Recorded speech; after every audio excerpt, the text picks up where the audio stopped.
Sorry জান, আমি আমার কথা রাখতে পারিনি। বড্ড বেসামাল আজ আমি। একটু শান্তি চাই আজ। প্লিজ বাধা দিস না। খুব বেশি কষ্ট দিব না জান। মাফ করে দিস আমায়। আমি কন্ট্রোল করতে পারছি না। এই বেসামাল আমিটাকে তোর আগুনে পুড়তে দে আজ। তোর প্রতি নিষিদ্ধ চাহনাগুলো আজ পরিপূর্ণ হোক। স্বাদের কথাগুলো পিহুর শরীরে শিহরণ উঠিয়ে দেয়। শীতারা পেয়ে শীতল স্রোত বয়ে যায়। পিহু কিছু বলার আগেই ঝাঁপিয়ে পড়ে এবার স্বাদী। নিজের নিষিদ্ধ চাহনাগুলো পরিপূর্ণ করতে নিস্তব্ধ বৃষ্টি ভেজা রাতে একাকার হয়ে যায়। লিফটের মাঝেই নিজেরা দুজন মানব মানবী একে অন্যের জগতে হারিয়ে গেছে। স্বাদী নিজের রাজত্বে এক ফোঁটা কঞ্জুসপনাও করেনি। নিশুতি বৃষ্টি ভেজা রাতকে সাক্ষী রেখে মিলিত হলো দুটি দেহ। মাঝরাতে স্বাদের দেওয়া ভালোবাসা নামক যন্ত্রণায় জ্ঞান হারায় অষ্টাদশী পিহু। বৃষ্টি স্নিগ্ধ সকালের সূচনা হয়েছে ধরণীতে। দুবাইয়ের হাত্তা শহরটি পাহাড়ি অঞ্চল হওয়ায় গাছপালার পরিমাণও বেশি। সারা রাত বৃষ্টি হয়েছে, সকালেও হচ্ছে। আগের থেকে কমলেও ছিটে ফোঁটা পানি পড়ছে বাইরে। বিছানায় কম্ফোর্টার জড়িয়ে শুয়ে আছে পিহু। চোখগুলো কটমট করে তাকিয়ে আছে পাশেই বসে মৃদু আওয়াজে শীষ বাজিয়ে ল্যাপটপে কাজ করা স্বাদের দিকে। স্বাদের মনটা আজ বেশ ফুরফুরে। পিহু এমনভাবে তাকিয়ে থাকতে দেখে আর চোখে একবার দেখে স্বাদী হাসল। ঠোঁটে হাসি রেখে ল্যাপটপের দিকে তাকিয়েই বলে উঠল, জান, এমনি তাকাস না, আমি দুর্বল হয়ে যাচ্ছি। স্বাদীর কথা শুনে পিহু কটমট করে বলে উঠল, চুপ করুন অশুভ পুরুষ। স্বাদী এবার ল্যাপটপ থেকে চোখ সরিয়ে পিহুর দিকে তাকিয়ে বলল, এখনো পুরোপুরি অসভ্য হইনি বউ। আর বউয়ের কাছে কোন পুরুষ সভ্য বলতো? চুপ করলেন না আপনি, অশুদ্ধ পুরুষ। স্বাদী ঠোঁট মেলে হাসল। গোলাপি ঠোঁটজোড়া কালো ঘন চাপদারির মাঝে বেশ মনোমুগ্ধকর লাগছে।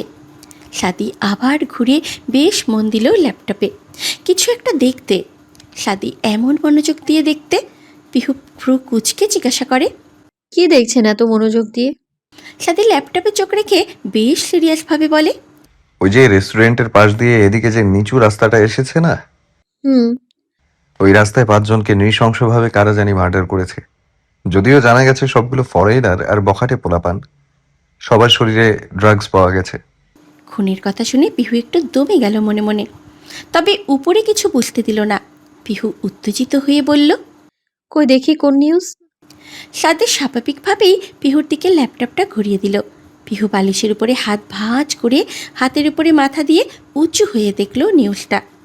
সকাল 7টার খবরে দেওয়া সংবাদ। সাদি ল্যাপটপটা নিজের দিকে ঘুরিয়ে নিতে নিতে বলল, একবার ভাব, যে বা যারা খুনটা করেছে সে কত বড় প্রফেশনাল খুনি। ঘটনাস্থলে কোনো প্রমাণ রেখে যায়নি। তার উপর কাল রাতে বৃষ্টিতে সব প্রমাণ ধুয়ে গেছে। আচ্ছা, তাহলে খুনি ধরবে কি করে? পিহু একটু উৎসুক হয়ে জিজ্ঞাসা করে, ধরা তো পরের কথা, তুই দেখলি না কিভাবে চোখগুলো টেনে বের করে রেখে দিয়েছে? ভাবতেও গা শিউরে উঠছে আমার। হুম, যেই করুক তার অনেক সাহস। আর বুকের বাম পাশে হাড় বরাবর ছুরি দিয়ে কুপিয়েছে। বাদ দে, কারণ এসবের কোনো বিচার নেই এ দেশে। আমরা যে কাজ করতে এসেছি করতে পারলেই হলো। আচ্ছা, আমাদের যদি ধরে ফেলে? সাদি হাসল। ল্যাপটপটা বেডসাইড টেবিলের উপরে রেখে পিহুর পাশে শুয়ে পড়ল। পিহু সরে যেতে চাইতেই পিহুকে টেনে বুকের সাথে জড়িয়ে নিয়ে বলল, পালাই পালাই করিস না জান, একটু ঘুমোতে দে, সারা রাত ঘুমাইনি। পিহু ছোটাছুটি করতে থাকলো, তবে সাদির পেশিবহুল হাত থেকে ছাড়া পেল না।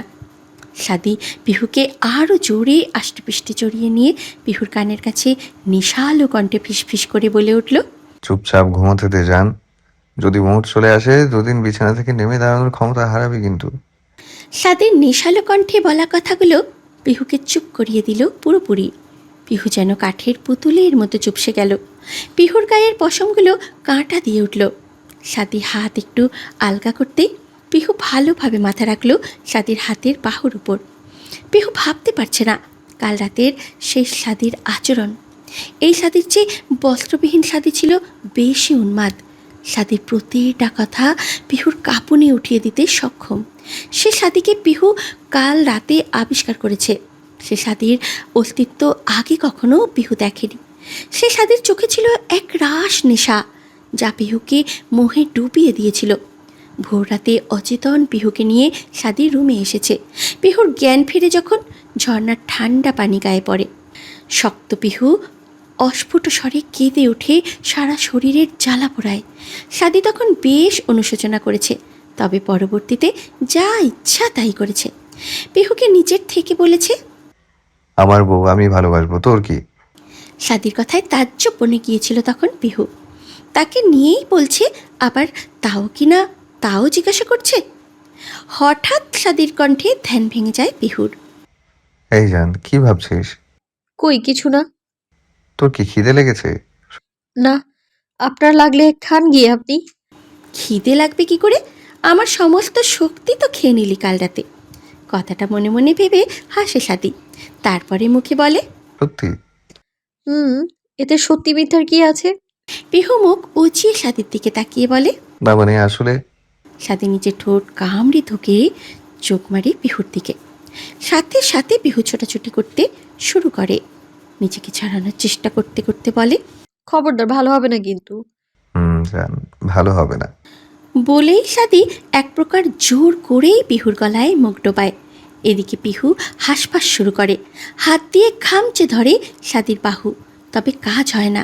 পিহুর মনে পড়ে গোসল করে বেরিয়ে সাদির সবার আগে পিহুর লম্বা লম্বা ধারালো নখগুলো কেটেছে। তখন পিহুর গায়ে শক্তি ছিল না, নয়তো কখনোই কাটতো না। পিহুর নখ কাটার জন্য পিহু কান্না শুরু করলে সাদি শার্টলেস হয়ে নিজের হাত আর গলা দেখিয়ে বলে ওঠে, রাক্ষসের মতো নখ দিয়ে আমার মাংসগুলো তুলে ফেলেছিস একেবারে। দেখ দেখ। তখন পিহু চুপ হয়ে গিয়েছিল, আর তারপরেই ব্যথা জ্বরের পিল খেয়ে ঘুমিয়েছিল। কি খামছি, দে জোরে দে। সাদির কথায় পিহু আবারও হুঁশে আসে, তবে সাদি পিহুকে ছাড়ে না। পিহুর গলা থেকে মুখ তুলে পিহুকে আবার জড়িয়ে ধরে বলে, বিকেলে বের হতে হবে জান, এখন একটু ঘুমোতে দে। একটু চুপ করে থাক, তুই না থাকলে আমার কেমন ঘুমের মাঝে শূন্য শূন্য লাগে। সাদির কথা শুনে পিহু আর কিছু বলে না। তারও ঘুম আসছে, চোখগুলো ছলছল করছে ঘুমে। পিহু সাদির বুকে মুখ গুজে ঘুমিয়ে পড়ে। সাদিও নিজের প্রেয়সীকে বুকের মাঝে নিয়ে পাড়ি জমায় ঘুমের দেশে। দুপুর 2টা। খাওয়া দাওয়া শেষে পুরোপুরি রেডি হচ্ছে সাদি। কালো প্যান্টের সাথে স্কাই ব্লু কালারের শার্ট, হাতাগুলো কোনোই পর্যন্ত গোটানো, মাজায় বন্দুক গোজা, তবে বোঝা যাচ্ছে না হাতে সিলভারের ঘড়ি। চুলগুলো সুন্দর করে সেট করে একটা অন টাইম ব্ল্যাক মাস্ক পরে নিয়েছে সাদি। চোখগুলো দেখা যাচ্ছে মাস্কের ওপর থেকে। যে কেউ প্রথম দেখায় এই মাস্ক পরা বিবাহিত পুরুষটির উপরে ক্রাশ খাবে। পিহু এখনও এলোমেলো চুল নিয়ে বসে আছে বিছানায়, চোখে মুখে এখনও ঘুম ঘুম ভাব। সাদি জোর করে তুলে খাইয়েছে, এখন সে বাইরে যাবে বলে। যেহেতু ফিরতে দেরি হতে পারে, তাই পিহুকে একেবারে খাইয়ে দিয়ে গেছে। সাদি ঝাল ছাড়া খাবার অর্ডার করেছিল, যেহেতু পিহুর ঠোঁট তার কারণেই আহত, যাতে জ্বালা না করে সেই জন্যই। পিহু সাদির এমন ছোট্ট ছোট্ট কেয়ারিংয়ে বড্ড খুশি। সমস্ত ব্যথা ভুলে যাওয়ার একমাত্র ওষুধ সাদির এই কেয়ারগুলো। সাদি পায়ের বুটের ফিতে বাঁধা শেষে পিহুর সামনে এসে দাঁড়ায়। পিহুর থেকে মাস্ক খুলে একটু ঝুঁকে পিহুর কপালে শব্দ করে একটা চুমু দিয়ে বলে, ছোটবেলায় দেখেছি বাবা বাসা থেকে বের হওয়ার সময় আম্মুকে বলে যেত, বলে গেলে নাকি সেটা শুভ হয়। তাই আমিও আমার অর্ধাঙ্গিনীকে বলে যাচ্ছি, দোয়া করি জান, তোকে কাঁদানো প্রতিটি মানুষকে আমি কাঁদাবো ভয়ঙ্কর ভাবে। সাদি পিহুর থেকে বিদায় নিয়ে বেরিয়ে গেল। পিহু পিছে পিছে বাড়ির সদর দরজা পর্যন্ত এলো। সাদি গাড়ি নিয়ে চোখের আড়াল হতেই পিহু ছুট্টে ঘরে চলে এলো।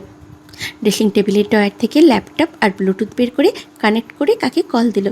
কিছুক্ষণ পরেই সেই অজ্ঞাত ব্যক্তি ফোন রিসিভ করে সালাম দিয়ে কিছু একটা বলল। সাথে সাথে পিহু বলে উঠল, ওকে তুমি দাঁড়াও, অনলি 5 মিনিট, আমি বেরোচ্ছি। মাধা বা মাধা অঞ্চল হাত্তা শহরের একেবারে কোল ঘেঁষে গড়ে ওঠা ওমানের সীমান্তের একটা ছোট্ট শহর, পাহাড়ি অঞ্চল, যেখানে কোনো পুলিশ বা চেকপোস্টের আনাগোনা নেই। অপরাধীদের বেশিরভাগেরই গোপন ঘাঁটি এই মাথা। সাফা মাত্র বেরিয়ে এসেছে নিজের ঘর থেকে। সন্ধে বারে একটা মিটিং আছে, আগামীকাল বাচ্চা পাচার করবে ওমানে, সেখান থেকে রাশিয়া। সাফার পরনে ব্ল্যাক শার্ট আর জিন্সের প্যান্ট, হাঁটুর কাছ থেকে অনেকখানি ছেঁড়া, চুলগুলো ছেড়ে দেওয়া। সাফা নিজের হাতে থাকা অ্যাপেল ওয়াচের টাইম দেখে 4:19, কিন্তু এখন মনে হচ্ছে রাত হয়ে গেছে। সাফারা যে বাড়িতে থাকে এটা মূলত একটা বস্তির মতো। এক একটা গলি এক এক দলের আড্ডা, সবার নিজস্ব আইডেন্টিটি আছে। আর যেহেতু সাফা ফাইজের লোক, সেহেতু সাফার কোনো চিন্তা নেই। সাফা একের পর এক গলি থেকে শীষ দিতে দিতে বের হচ্ছে, তবে কারোরই চোখ তার দিকে নেই, যে যার কাজে ব্যস্ত। সাফা চলতে চলতে হঠাৎ রাস্তায় একটা লোককে পড়ে থাকতে দেখল। মাতাল ভেবে পাশ কাটিয়ে চলে যেতে চেয়েও হাঁটু মুড়ে বসে চেক করতে গেল লোকটা আদৌ জীবিত কিনা। হঠাৎ লোকটা উঠেই সাফার মুখে কিছু একটা স্প্রে করে দিল।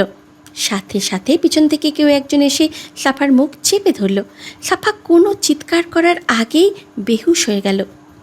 মাথা অঞ্চলটি ছোট ও জনসংখ্যাও কম হওয়ায় এখানে মানুষের আনাগোনাও কম। তবে আন্ডারগ্রাউন্ডে অনেক লাইসেন্সবিহীন বার আছে, যেখানে চলে রাতভর জুয়ার আড্ডা, পতিতা বিক্রি সহ নানান অনৈতিক কার্যক্রম।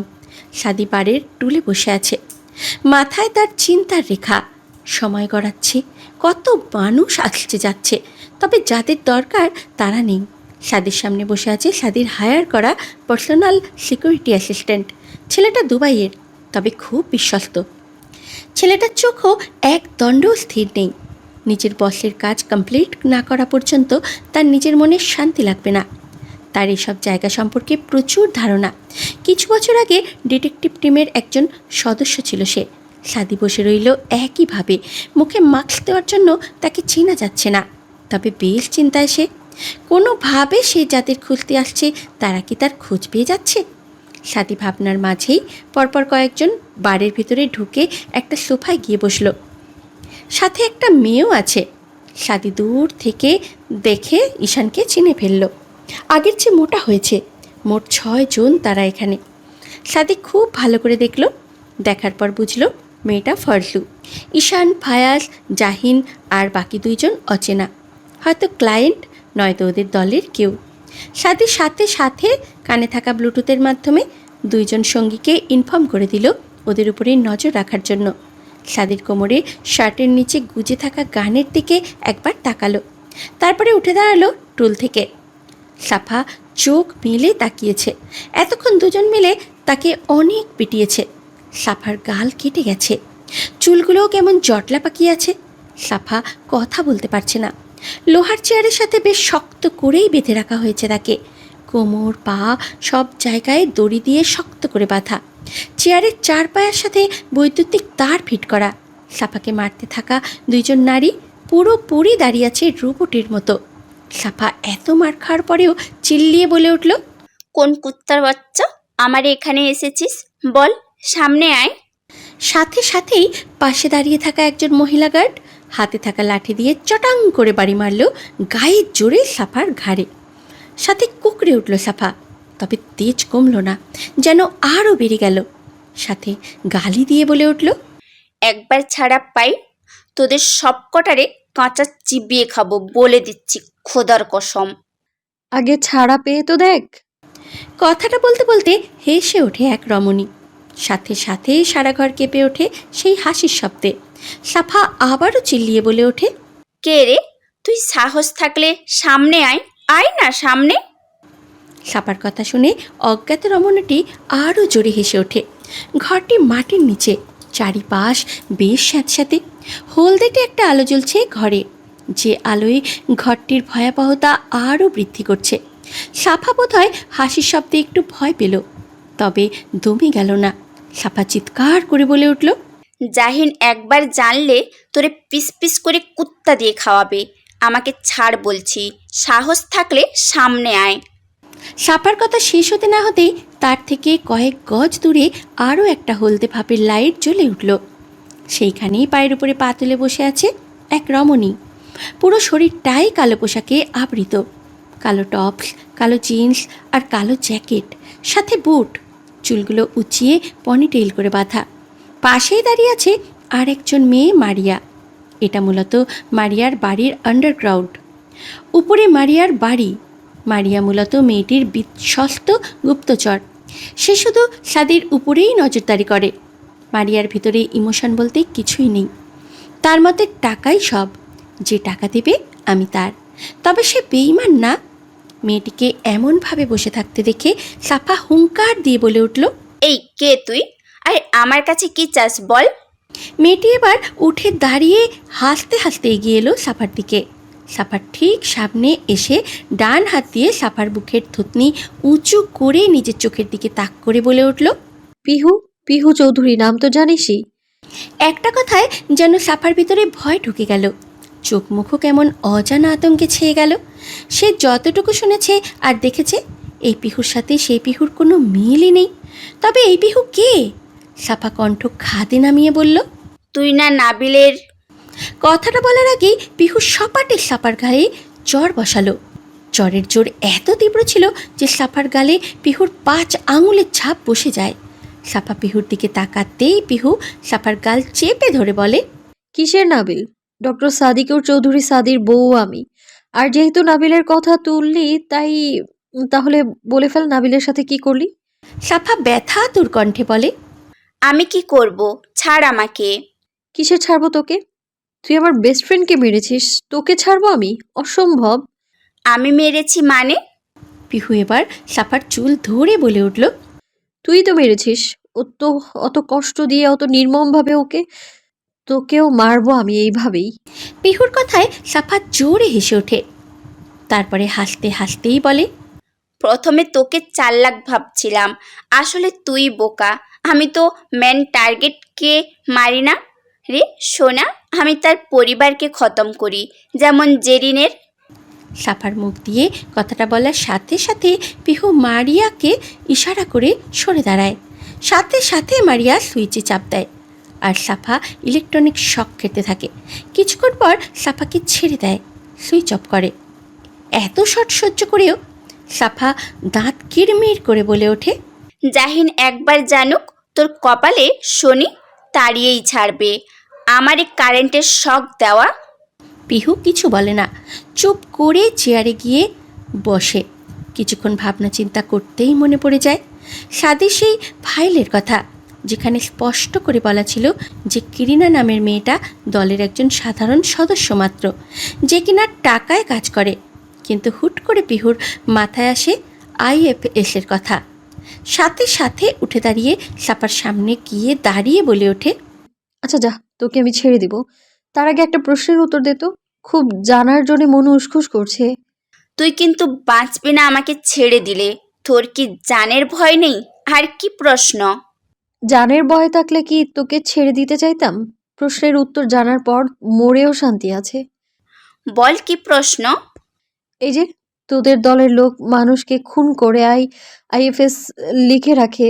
আগে ভাবতাম SA সাফা, কিন্তু তোর নাম তো কিরিনা। তাহলে এই SA আবার কে? সাফা এবার ঠোঁট জুড়ে হাসল উচ্চস্বরে। তারপরে হাসতে হাসতে ঠোঁটে বিদঘুটে একটা গালি দিয়ে বলে উঠল, তোকে আমি বিশ্বাস করি কিভাবে বলতো? সাফার কথায় ঠোঁট এলিয়ে হাসে পিহু। গাঢ় গোলাপি লিপ জেল দেওয়া ঠোঁটজোড়া হালকা হলদেটে আলোয় তেলের মতো চমকাচ্ছে। পিহু হেসে সাফার চুলের মাঝে হাত দিয়ে বলল, তুই জানিস মেয়েরা ইমোশনাল, আর আমিও একটু বেশি, তাই বলে দে আর চলে যা। তোর কি জানের ভয় নেই? বললাম তো নেই। যেখানে নিজের বাপ মা বেঁচে নেই, সেখানে নিজে বেঁচে থেকে কি করব? তবে মরার আগে তাদের মৃত্যুর রহস্য জানার ইচ্ছে ছিল আমার। তবে এখন শুধু এসের রহস্যটা জানলে আর কিছু জানার ইচ্ছে নেই। কথাগুলো এক টানায় বেশ ইমোশনালভাবে বলল পিহু। পিহুর কথায় হয়তো মন কিছুটা গলল সাফার। চোখে বিশ্বাস অবিশ্বাসের খেলা। সাফা আবারও বলল, আমাকে মুক্তি দিবি তো? আরে বললাম তো দিব জবান, যা। তুই বল এসে কে, আর কই থাকে, তারপর তোর মুক্তি, যা। আবার থাকে কই মানে?